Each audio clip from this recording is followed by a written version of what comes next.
मित्रों नमस्कार। आज स्वर्गीय रामकुमार आत्रेय जी का जन्मदिन है। उनकी पावन स्मृति में उनकी दो लघु कथाएं। पहली लघु कथा का शीर्षक है दो कोणों वाली त्रिभुज। एक शोधार्थी को ग्रामीण महिलाओं की सामाजिक स्थिति के विषय में शोध करना था। गली के मुहाने पर स्थित जिस घर के सामने वह पहुंचा, उसके दरवाजे पर एक बुढ़िया बैठी थी। हैरानी की बात यह थी कि वह रोई जा रही थी। शोधार्थी ने विनम्रतापूर्वक बुढ़िया से पूछा, माता जी, क्या बात है, आप रो क्यों रही हैं?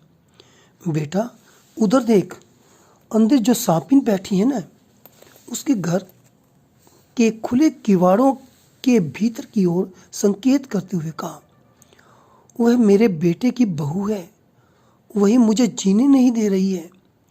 बुढ़िया अब भी आंखों से बहते आंसुओं को बार बार पहुंचे जा रही थी। आप अपने बेटे से क्यों नहीं कहती? वह अपनी बहू को समझा देगा। इस तरह रोने झगड़ने से तो कोई फायदा नहीं। शोधार्थी ने बुढ़िया को परामर्श दिया। बेटा रे, अब तो बेटा भी बहू का हो गया है, वह भी मेरा नहीं रहा। बुढ़िया ने ऐसा कहते हुए फिर से रोना शुरू कर दिया। शोधार्थी को लगा कि बुढ़िया के साथ सचमुच में ही अन्याय हो रहा है। वह भीतर घुसा। वहां एक जवान महिला चूल्हे पर खाना पका रही थी। शोधार्थी ने देखा कि वह भी चुपचाप रोई जा रही है। उसे अपनी ओर देखता पाकर महिला ने अपना पल्लू थोड़ा नीचे खिसका लिया। उसने महिला से वही प्रश्न सवाल किया, क्या बात है, आप रो क्यों रही हैं?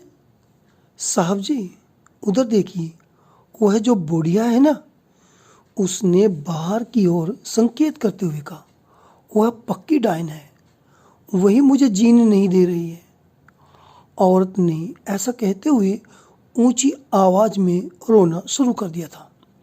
शोधार्थी सकपका गया। उसे लगा कि जवान महिला भी ठीक ही कह रही होगी। उसके मुंह से निकल गया, आप अपने पति को क्यों नहीं कहती? वह बुढ़िया को समझा देगा। पति अब मेरा नहीं रहा, वह भी अब तो माँ का हो गया है। महिला ने ऐसा कहते कहते फिर से रोना शुरू कर दिया। शोधार्थी ने देखा, उसके सामने एक ऐसी त्रिभुज मौजूद थी जिसका तीसरा कोण जाने कहाँ खो गया था। दूसरी लघु कथा है धर्मगुरु और तीन चोर। धर्मगुरु के चमत्कारों की चर्चा चारों ओर फैली हुई थी।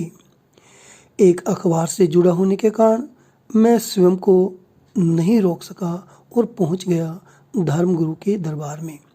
मैं उनके चमत्कारों की वास्तविकता जानना चाहता था। अपना उद्देश्य उनके सामने प्रकट कर दिया, कुछ भी नहीं छिपाया।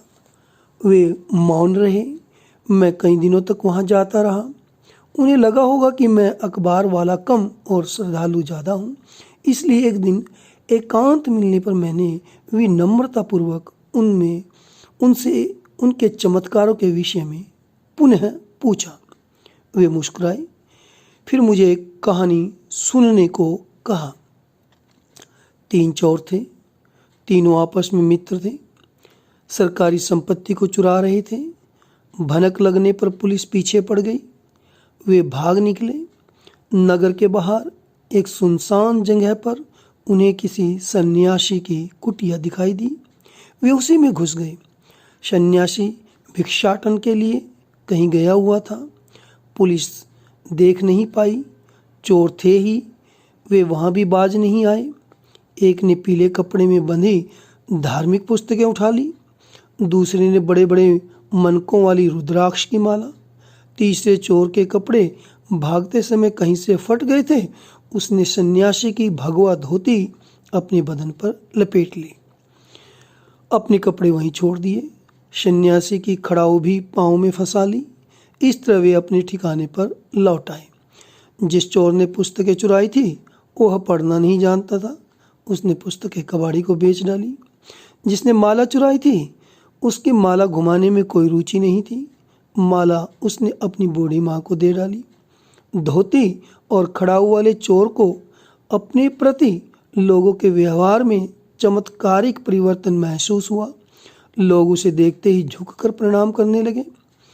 इस प्रकार वह धीरे धीरे धर्मगुरु बन बैठा। लोग उसकी पूजा करने लगे। कहानी के बीच में ही मैं अचानक पूछ बैठा, महाराज जी क्षमा करें, कहीं वह धर्मगुरु आप ही तो नहीं? यदि मैं ही वह चोर हूँ तो भी क्या अंतर पड़ता है? वे खुलकर हंसे। उनके वे दोनों साथी भी। मेरी बात पूरी होने से पहले ही वे बोल उठे, मेरे दाएं बाएं वही तो खड़े हैं, चाहो तो पुलिस को सूचित कर सकते हो। हा हा हा। उनकी हंसी की खनखनाहट उन्हें भय मुक्त सिद्ध कर रही थी। मैंने देखा वे भगवा वेशधारी उनके दाएं बाएं खड़े देव मूर्तियों की तरह मुस्कुराए जा रहे हैं। धर्मगुरु की जय हो का उद्घोष करते हुए 7-8 श्रद्धालुओं को वहां घुसते देखकर मैं वहां से उठ खड़ा हुआ और चुपचाप बाहर निकल आया।